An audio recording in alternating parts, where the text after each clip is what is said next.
Boa noite a todos. Sintamos-nos todos, bem-vindos a essa casa, acolhidos, que já somos, que já estamos envolvidos nessa energia amorosa, na energia do Cristo.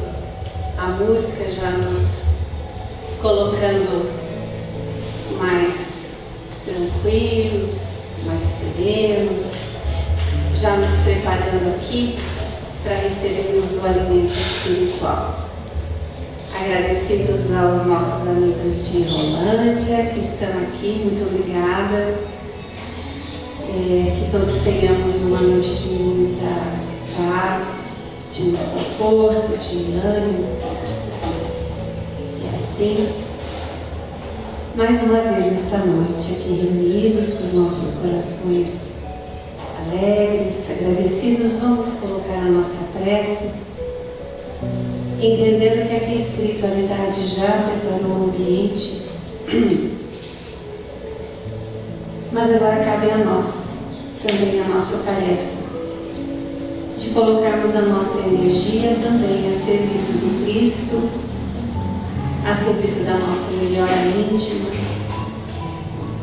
para assim aumentarmos a vibração, elevarmos as nossas almas, para buscarmos a presença de Jesus, a presença amorosa dos mentores desta casa, que amparam a todos nós, que acolhem as nossas rogativas, que estão sempre a nos intuir, a amparar os nossos passos. Então, mais uma vez, que a nossa prece inicie com agradecimento, porque no agradecimento nos colocamos em posição de humildade, reconhecidos que ainda estamos na jornada, que ainda temos muito a aprender, mas muito gratos porque já chegamos até aqui. Muitas conquistas já realizamos. E com essa gratidão a Deus, o nosso Pai Criador, a Jesus, o nosso Mestre e Guia, a nossa Mãe Maria, que acolhe sempre as nossas súplicas. Diante agora de novos dias que estão à nossa frente, se avizinhando esse novo ano, se não conseguimos fazer como Santo Agostinho, que passava em revista todos os dias os seus atos, que possamos nesses dias que antecedem a novas oportunidades, verificarmos aquilo que podemos melhorar, aquilo que ficou uma pendência que não conseguimos resolver.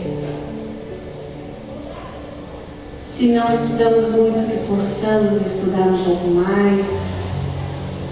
Se oferecemos só um pouquinho de trabalho, que possamos oferecer um pouco mais de trabalho. Se dermos poucos sorrisos, que possamos sorrir muito mais. Se não acolhemos, se não confortamos aquele que estava tão próximo, que possamos exercitar mais essa virtude da caridade e da misericórdia. Que possamos almejar sempre o melhor. Que possamos ter fé, confiança, sempre. Por mais difíceis que possam ser os dias que possam se afigurar na nossa frente. Jesus também viveu num tempo de muita dificuldade. Mas como ele mesmo disse, ele venceu o mundo. Que possamos também olhar o exemplo do Mestre, seguirmos sempre confiantes, acendendo a nossa luz, fazendo com que aquele que está ao nosso lado também possa manifestar a sua luz. Que a paz do Cristo possa confortar a cada um de nós nessa noite. Que possamos aqui reforçar os nossos ideais de fraternidade, de bondade, de misericórdia. E assim, amparados que sempre somos e estamos, que possamos seguir então com a palestra do nosso querido irmão Léo. Com certeza trará até nós, relembrará lições que precisamos sempre estar dispostos a assimilar e a colocar em prática. Que Jesus o ampare, que a espiritualidade amiga o ampare, e que nós tenhamos os nossos corações no solo fértil para receber aquilo que Ele está aqui para nos oferecer.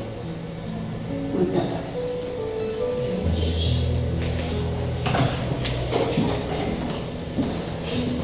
Os cantores chegaram, dá para cantar um Pai Nosso.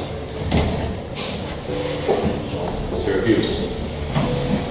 Como última quarta-feira do ano, a gente merece. Bom, enquanto os cantores vão vindo, a gente vai dando o nosso boa noite especial, né? Nosso coração já se sente envolvido, aquecido e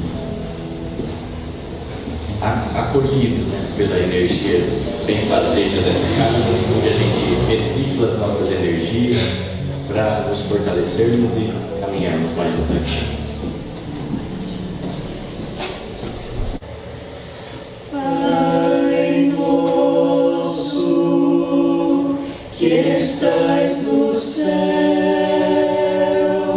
santificado seja o vosso nome. Venha a nós o vosso reino. Seja feita a vossa vontade, assim na terra como no céu. O pão nosso de cada dia nos dai hoje. Perdoai as nossas ofensas, assim como perdoamos a quem nos tem ofendido, e não nos deixeis cair em tentação, mas livra-nos do mal, Senhor, porque é teu reino, o poder e a glória.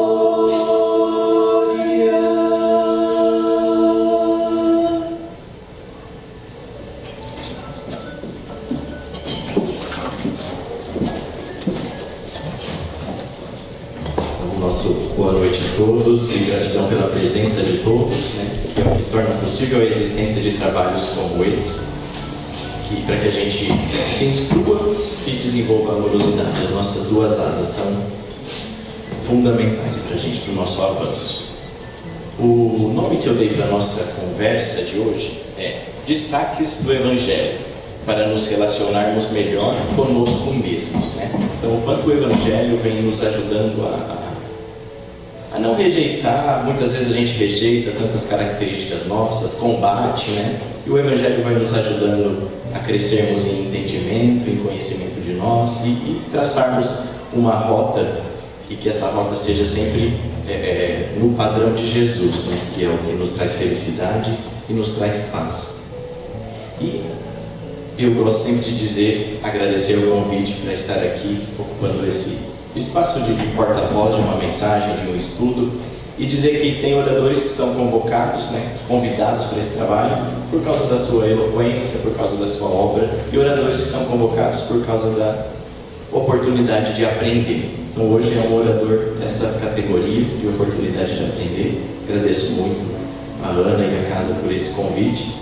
E conto muito, né, como o Chico Xavier começa o programa Pinga Fogo. Eu gosto sempre de relembrar, ele pede a vibração de todos, né? E a gente, como um aluno menor, olhando para quem é nossa referência e nos inspira, a gente pede também a vibração de todos, para que a gente saia melhores do que aqui chegamos, e com o nosso entendimento ampliado e as nossas energias renovadas. Então, agradecendo a presença de todos, começo com uma foto ali da fachada da nossa casa, que resume todos os ensinos de Jesus, né? E o projeto pedagógico de Jesus prioriza a brevidade, né, e a simplicidade. Por exemplo, quando ele fala dos caracteres da perfeição, né? Amai os nossos inimigos, já a gente fala um pouquinho mais profundamente sobre isso. Ele não falou amai os nossos vizinhos, os nossos conhecidos, né, para chegar nos inimigos. Ele já, com brevidade e abrangência, né, já nos desafiou profundamente. Então pensemos nisso quando a gente olhar para o projeto pedagógico de Jesus. E aí tem uma fala de Meimei que eu acho extremamente especial para a gente refletir.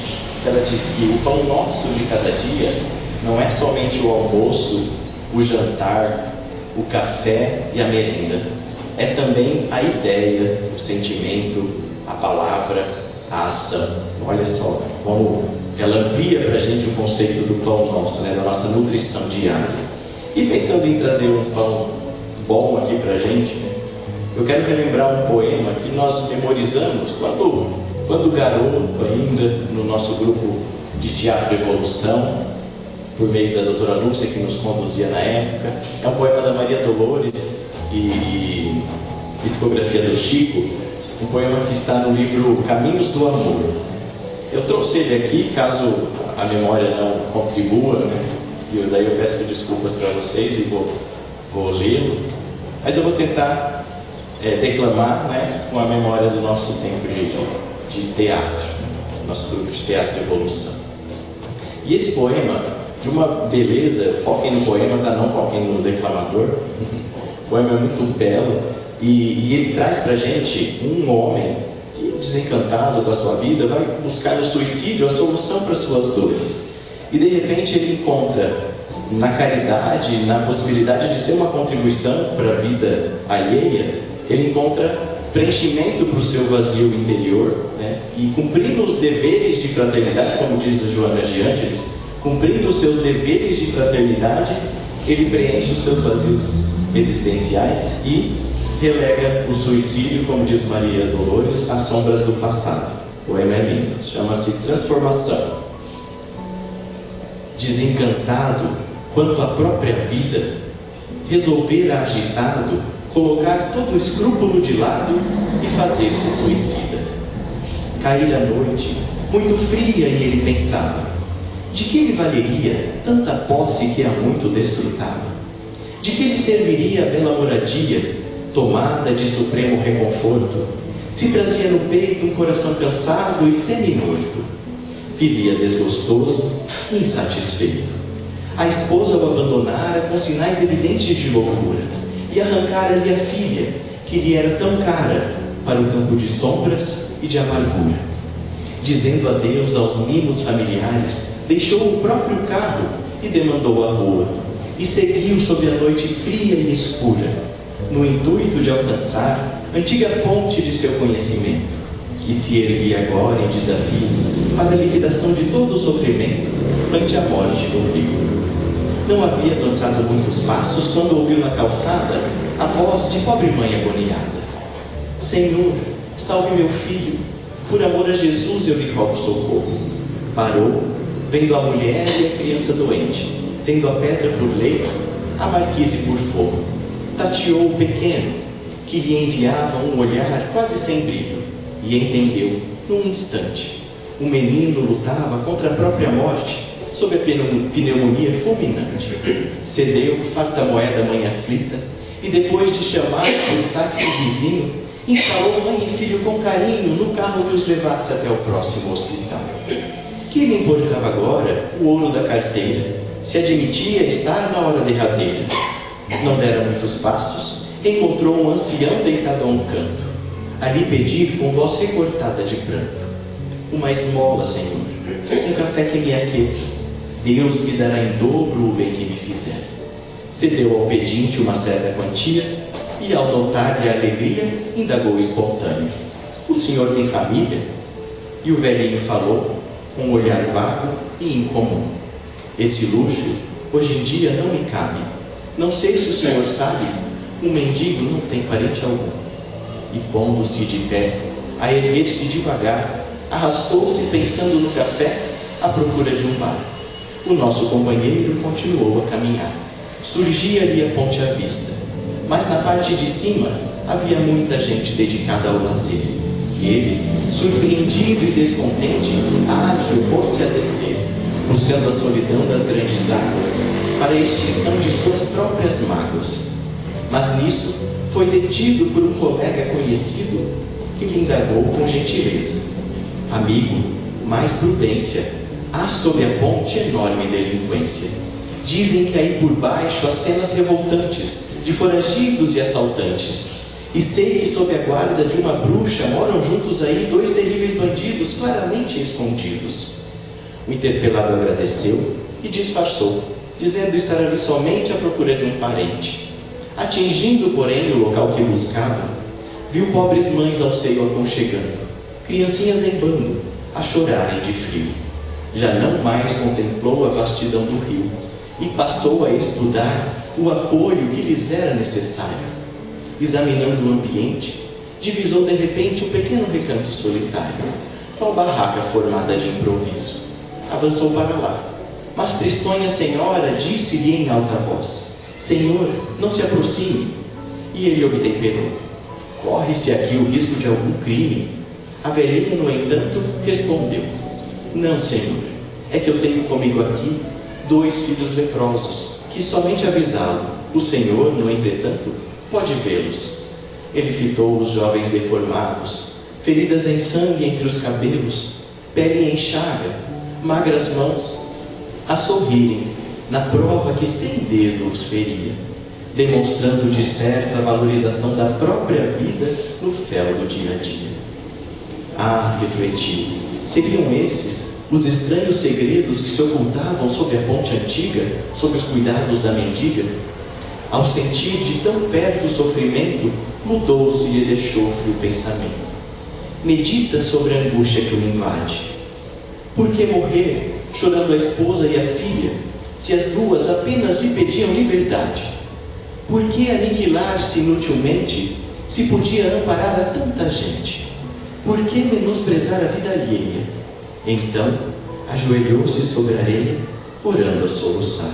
O rio parecia acompanhar os gemidos que o homem desferia, e como a expulsar de si, em tremenda agonia, a própria dor que atingira apogeus, relegou o suicídio às sombras do passado e gritou renovado: obrigado, meu Deus. Obrigado, Maria Dolores, né? E obrigado, Chico Xavier, também, por essas páginas de uma beleza imensa, que nos nutre, né? É um pão. E outro dia, assistindo a TV Cultura, a autora Marina Colasanti, né? Ela disse assim: se fossem retirando de mim as leituras que eu fiz, eu iria definhando. Olha que metáfora mais interessante, né? As nossas leituras, as nossas trocas, as nossas conversas nos alimentam, nos fortalecem. Então, a minha pergunta, né, para nós fazermos para o nosso coração é: que pão estamos consumindo e que pão estamos ofertando? Né? Só para a gente ser cada vez mais cuidadoso, né, e sofisticado nos pães que a gente oferece e nos pães que a gente consome. A gente, alinhados ali com o Meimei, temos esse conceito ampliado de pão, que não é só o almoço, o jantar. E há uns dias, lendo no jornal Visão Espírita, né, o nome do poema é Transformação, né? E o quanto a gente não deseja transformar, deseja melhorar a vida, né, tornar a vida social cada vez mais possível, melhorar o relacionamento nosso conosco mesmos e melhorar o nosso relacionamento com as pessoas. Mas esse artigo, nesse jornal, me chamou a atenção para 3 conceitos que eu queria trazer aqui. O quanto nos nossos esforços de transformação a gente combate, a gente compete, né? E a gente é cobrador, até nas simples brincadeiras. Olha só, uma filha de de uma amiga vendo fotos, né, do nosso Natal, falou assim: eu não fui convidado para essa festa. Percebe que nas nossas brincadeiras, e a gente vai ensinando isso, né? Então, sejamos cada vez mais senhores das nossas palavras, porque muitas vezes, por meio delas, nós temos violência também disfarçada de brincadeira, né? Então, esse artigo me chamou a atenção para esses 3 conceitos. Então, para a gente identificar quando a gente entra em combates desnecessários, né, e a gente perde o nosso objetivo em mente e vem para o combate. Ou competições desnecessárias, né, que criam menos do que a solidariedade. Tem uma frase da Montessori, né, da grande educadora, que ela diz assim: quando educamos para a competição e para o combate, a gente educa para a guerra. Quando educamos para a solidariedade, a gente educa para as vitórias, né? Porque num combate, numa competição, a gente tem um vitorioso e perdedores, né? Quando a gente opta pelas ferramentas da solidariedade, a gente cria mais e todos são vitoriosos. Ela nos atenta para isso, né? Para educarmos, trabalharmos para que a solidariedade prevaleça entre nós. Embora a competição tenha o seu lugar, né? Eu tenho um trabalho que eu desenvolvo com os professores, né, por onde eu ando na minha profissão, que eu aplico, né? Imaginemos como se a gente estivesse nessa circunstância. Eu aplico um jogo da velha, né? Só que o comando do jogo é assim: o objetivo nosso é fazermos o máximo de pontos possível. Não tem outra instrução. E aí as pessoas vão para o jogo da velha e de repente se estabelece um perde-perde geral. Ninguém faz pontos. E a pergunta que vem na sequência, depois dessa experiência, né, dessa vivência, é assim: por que a gente competiu em vez de cooperar, em vez de ser solidário? Eu faço um ponto, você faz o seu, eu faço um, você faz outro, né? E juntaríamos mais pontos ainda. Então, chegaríamos ao máximo de pontos possível dentro daquela experiência. Aí as pessoas logo vêm ou com insight, ou com as reações, rejeição daquela ideia: mas é um jogo, é uma competição. E recentemente, lendo na revista Veja, um artigo muito especial também, dizia assim: nós nos juntávamos para espetáculos sangrentos, né, nas arenas. De repente estamos nos juntando para espetáculos esportivos, competitivos. E as possibilidades futuras a gente ainda não tem, né, visão plena delas. E a competição tem o seu lugar, mas em muitos momentos da nossa vida a solidariedade cria muito mais do que a competição. Um exemplo pessoal, né, que a gente vai encontrando nessas passagens, né, nossas e das pessoas, um comportamento mais sofisticado, de uma educação mais refinada. Um exemplo pessoal de meu e com 3 amigos. Olha só, os 3 tinham interesse em um trabalho numa editora. E aí, editora pequena, né, em expansão, nós combinamos entre nós: nós não vamos competir, quem for, leva o outro. E aí, olha só, não competimos pelas oportunidades que iam aparecendo. Foi o primeiro, foi o segundo e eu fui o terceiro. Quando nós entramos na equipe, a equipe tinha 11 pessoas. A empresa era muito maior, chegou a 199 pessoas, né, até o tempo que eu fiquei lá. Mas quando nós entramos, nós éramos em 11 na nossa equipe. E quando eu saí deste trabalho, nós éramos em 24. Então, olha só como a solidariedade, né, mesmo onde a gente às vezes não enxerga a possibilidade de ser solidário, ela cria muito mais. E tem um vídeo que circula por WhatsApp, vocês já devem ter tomado conhecimento desse vídeo. Uma empresa que pegou uma grande empresa que dividiu seus funcionários em grupos menores, né, e o objetivo de cada grupo era montar uma bicicleta para entregar para uma criança carente. E alguns grupos tinham peças repetidas da bicicleta que os outros grupos não tinham, e vice-versa, né? E além de tudo tinha um técnico, né, em montagem de bicicleta circulando ali com uma camiseta identificada que ele poderia ajudar.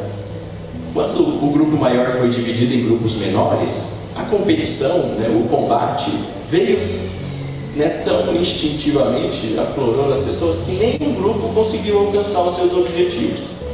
Nenhum grupo percebeu que o outro grupo poderia ajudar, nenhum grupo percebeu a possibilidade de pedir ajuda, né, porque muitas vezes a gente entra tanto no comportamento.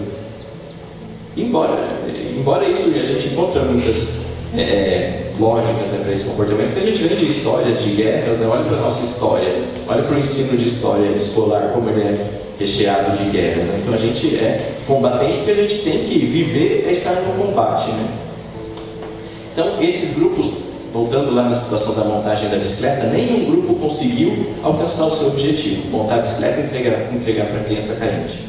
Todos, por causa da competição, e pensar que se um tivesse, né, a solidariedade como modelo mental e solidariedade como modelo de atitude, ele já estabeleceria um novo ciclo. Percebe que uma pessoa ali, como ela faria a diferença? Se uma pessoa tivesse um olhar, né, um olhar movido pela solidariedade, ela veria que ela poderia contribuir com outro grupo, poderia pedir ajuda e os objetivos seriam alcançados mais facilmente. Então é esse o nosso desafio, né, de estabelecermos novos ciclos. Então observem, né, e identifiquemos no nosso dia a dia o quanto a gente combate, e essa não é a escolha mais eficaz, o quanto a gente rejeita, o quanto a gente compete em vez de opções mais solidárias, e o quanto principalmente a gente é cobrador, né? Cobrador buscando estabelecer culpas, enfim. O sublime da caridade, nesse caso, seria procurar no seu próprio trabalho, pelo emprego de suas forças, de sua inteligência, de seus talentos, os recursos que faltam para realizar suas intenções generosas. Aí estará o sacrifício mais agradável a Deus. Hoje em dia, a gente, né, nessa vida atribulada, cheios de tarefas para realizar, a gente muitas vezes encontra nesse trecho aqui algo que faz a gente vincular a nossa ação profissional com a nossa ação de caridade. Então, para encontrar no nosso dia a dia, a educação hoje ela tem um documento chamado Base Nacional Comum Curricular, que fala de a gente olhar para as habilidades que são necessárias para a gente atuar na vida. E aqui o que eu quero trazer para a gente é, por exemplo, olhar para as situações do nosso trabalho e identificar as circunstâncias em que falta caridade, em que você pode agir com caridade, identificar, saber descrevê-las para nós, saber olhar para os seus recursos e promover ações que melhorem aquelas circunstâncias, enfim, fazer do seu trabalho o seu altar, né? Porque muitas vezes a gente se cobra de não ter tempo de estar na casa espírita, de estar mais presente, mas e se a casa espírita estiver em nós, onde nós estivermos e com quem nós estivermos? Só para a gente compartilhar aqui a trilha que eu fiz no Evangelho, eu fui lá para o capítulo Sede Perfeitos, porque me chama muito a atenção a expressão que a essência da perfeição é a caridade. Então, uma pessoa que está mais próxima e buscando a perfeição, ela tem como traço essencial a caridade. Olha como o conceito de perfeição fica mais agradável e mais simples da gente traçar as nossas metas, né? Nós estamos chegando ao final de um período em que, né, buscamos renovar nossas metas, nossos desejos. Então, que tal termos metas de avançarmos em benevolência, em caridade? Então eu fiz essa mudança para organizar nossa fala aqui. Eu fui lá para o capítulo 6 de Perfeitos, buscando um pouquinho de caracteres de perfeição e do homem de bem. E até eu gostaria de fazer uma sugestão da gente ler um trecho do homem de bem, porque ele nos ajuda nesse checklist, né? Nesse checklist diário.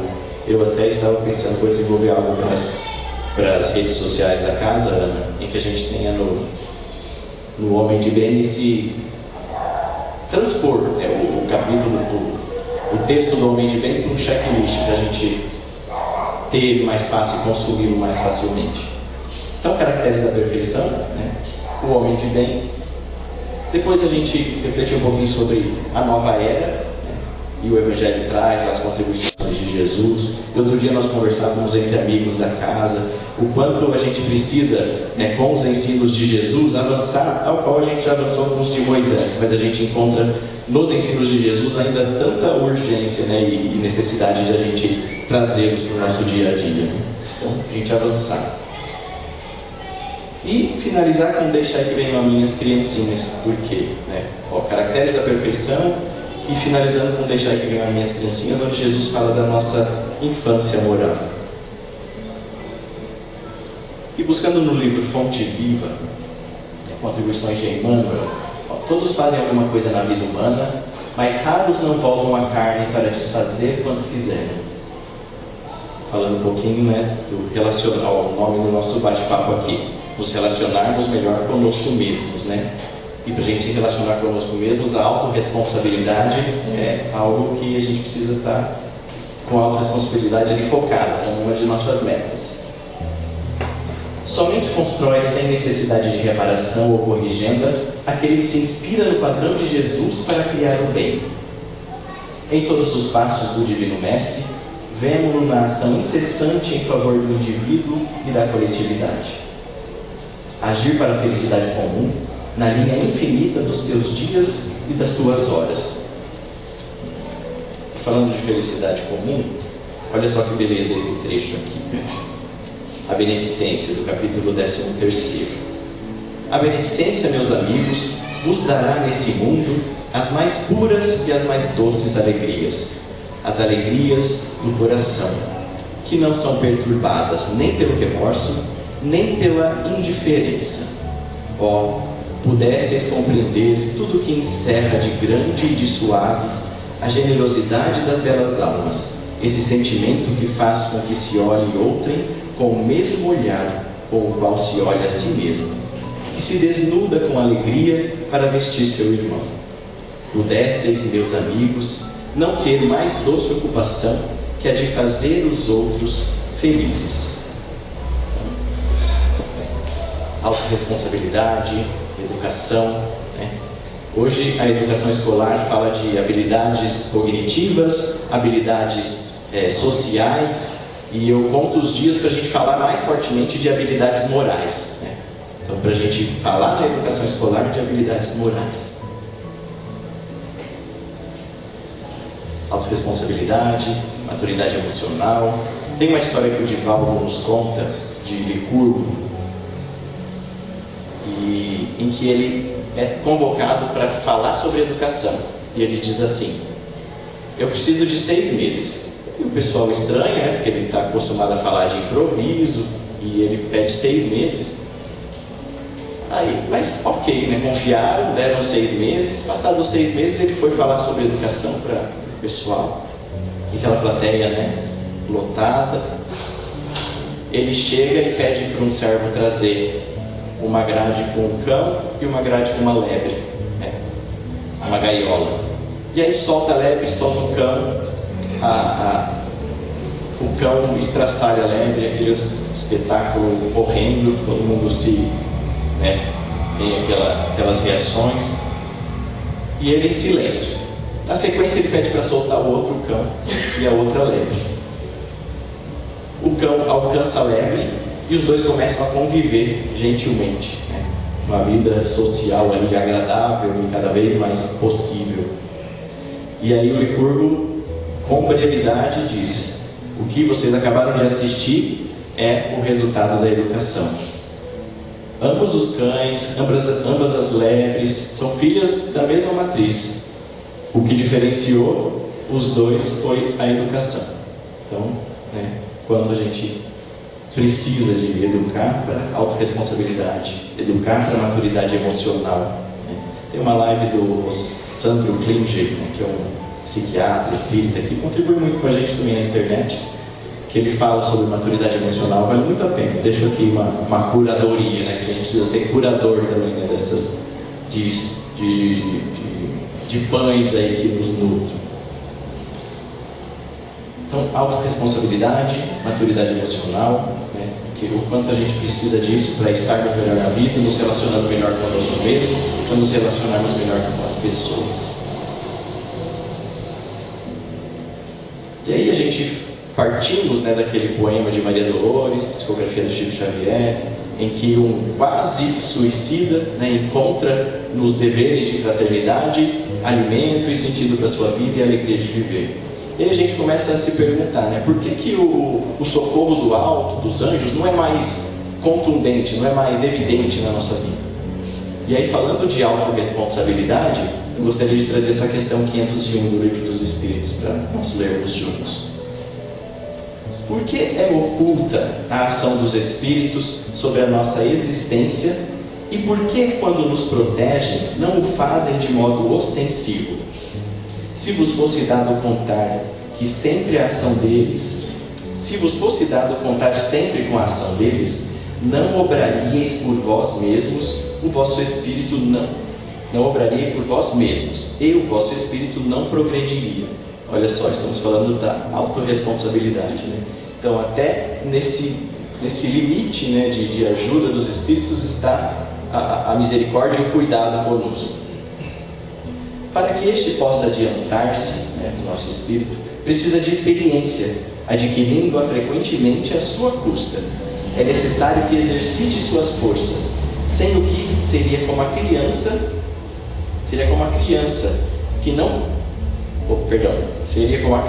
a quem não consentem que ande sozinho. A ação dos espíritos que vos querem bem é sempre regulada de maneira que não vos tolha o livre-arbítrio, porquanto, se não tivesseis responsabilidade, não avançaríeis na senda que vos há de conduzir a Deus. Não vendo quem o ampara, o homem se confia às suas próprias forças. Sobre ele, entretanto, vela o seu guia, e de tempos em tempos lhe brada, advertindo do perigo. Questão 501. E voltando então para o nosso conceito de perfeição, né? Olha só, caracteres da perfeição. Amai os vossos inimigos, fazei o bem aos que vos odeiam, e orai pelos que vos perseguem e caluniam. Porque se somente amardes os que vos amam, que recompensas terei disso? Então, em resumo aqui, como comentamos, né, o projeto pedagógico de Jesus preza a brevidade e a simplicidade, né? Então, o que consiste a perfeição? O Evangelho nos traz aquela expressão que eu já compartilhei antes, que caridade, essência da perfeição. Então, caridade é o traço fundamental da perfeição. E olha só, em que consiste a perfeição? Jesus o diz, consiste em amarmos os nossos inimigos. E olha que abrangente essa orientação. O que está contido aqui? Amar o amigo, amar o parente, amar o cônjuge, amar o companheiro, amar o conhecido, amar o desconhecido, né? Outro dia eu estava cortando cabelo no salão e ouvindo as conversas, e ia ter o jogo da Copa. E aí, uma das pessoas que estavam lá, né, não tinha como não ouvir as conversações, enquanto aguardava, disse assim: eu queria que tal político fosse esquartejado no meio do jogo do Brasil. Parava o jogo, né? Falei, olha só, a gente não está amando nem o nosso desconhecido, quem dirá o nosso inimigo ainda, né? Então pensemos sobre isso, os caracteres que Jesus coloca aqui da perfeição. Amar os inimigos, fazer o bem aos que nos odeiam, olha isso, que abrangente. E orarmos pelos que nos perseguem. E olha que grandeza nessa frase, nessa expressão. A essência da perfeição é a caridade, na sua mais ampla acepção, porque implica a prática de todas as outras virtudes. Eu trouxe do dicionário o sentido de essência aqui, né? O traço fundamental de uma pessoa. Então, o traço fundamental da perfeição é a caridade.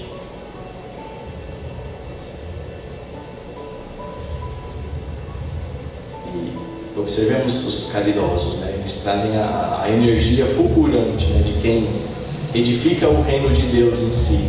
E como diz a Joana de Ângeles, têm o selo da mansidão. E eu não estou aqui falando de caridade como o caridoso, estou aqui falando de caridade como alguém que tem isso como escolha, né? Quer fazer da caridade uma característica da nossa identidade. Eu digo que construção de identidade, sabe aquele brinquedo, não lembro o nome dele agora, que a gente montava a face do brinquedo? Senhor Batata. Senhor Batata, verdade. A gente escolhia os óculos, escolhia o nariz, escolhia a boca, escolhia a sobrancelha, o bigode.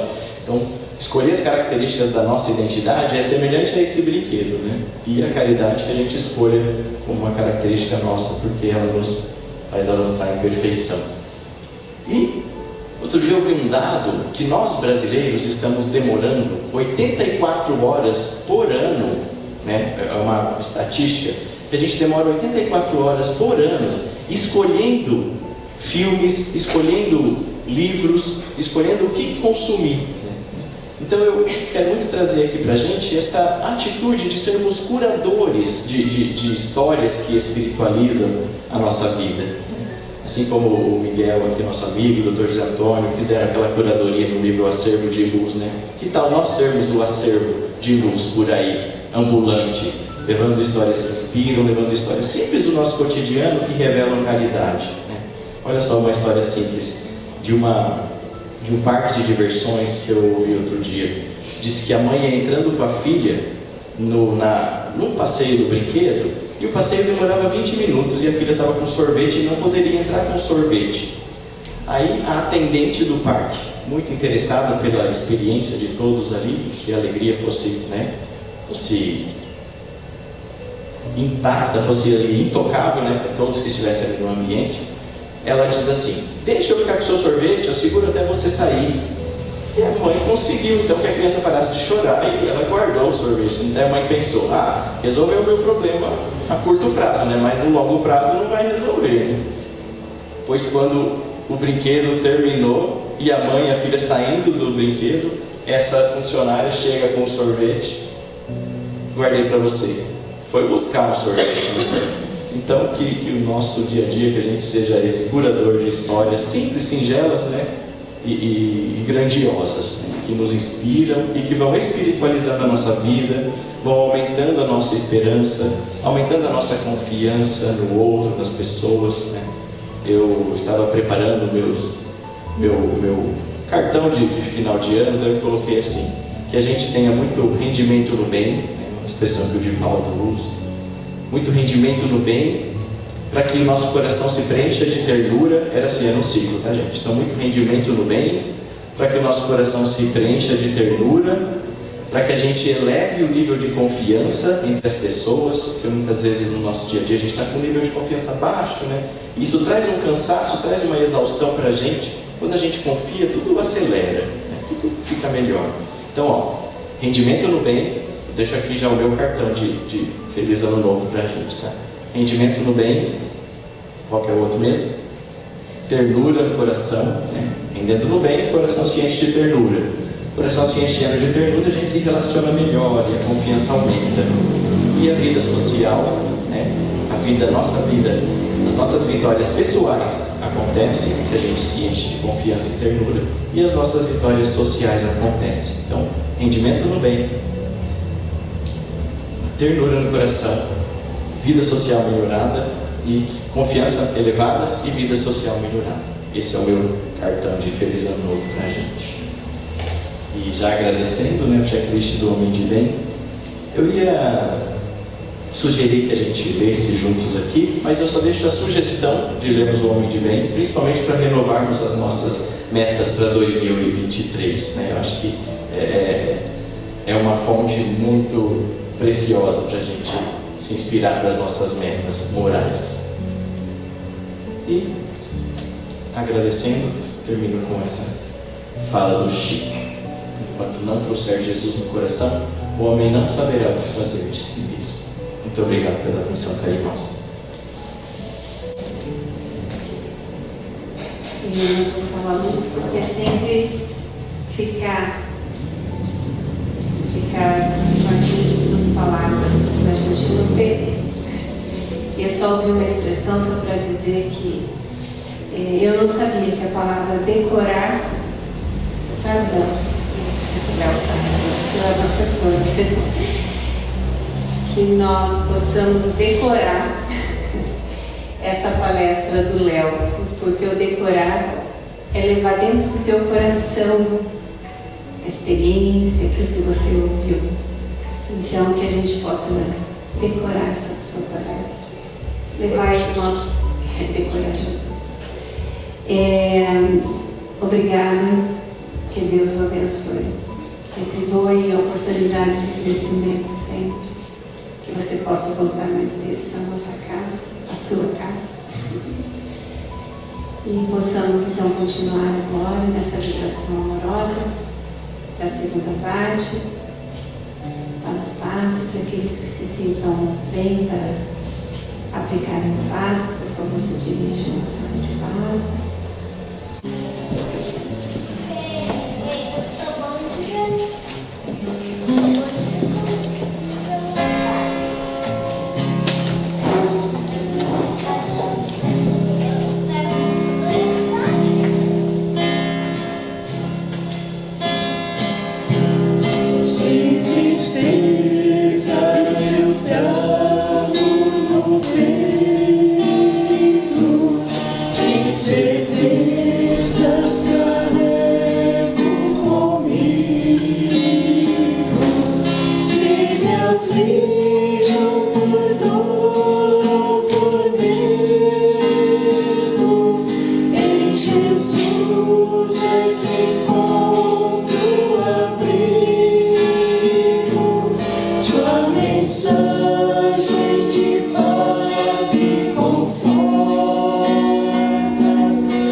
caminhos de Deus.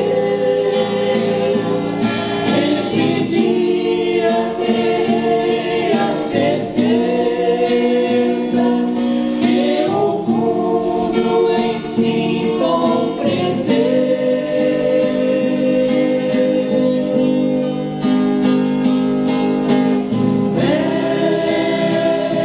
Mestre Kardec,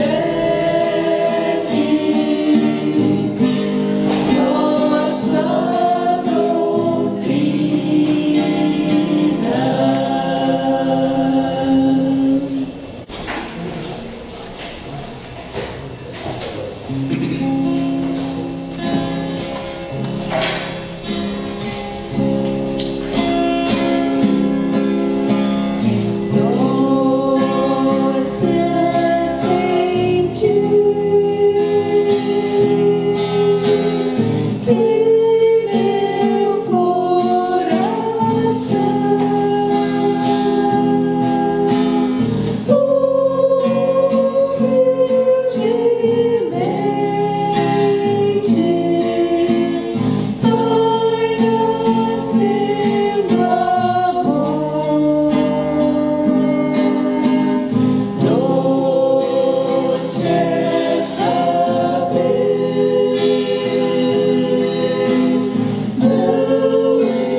estrelas parecem cantar e fomos feitos pra amar. Todos nós fomos feitos pra amar. Eu quero aprender a gostar de quem passa por mim.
Frutos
por mim.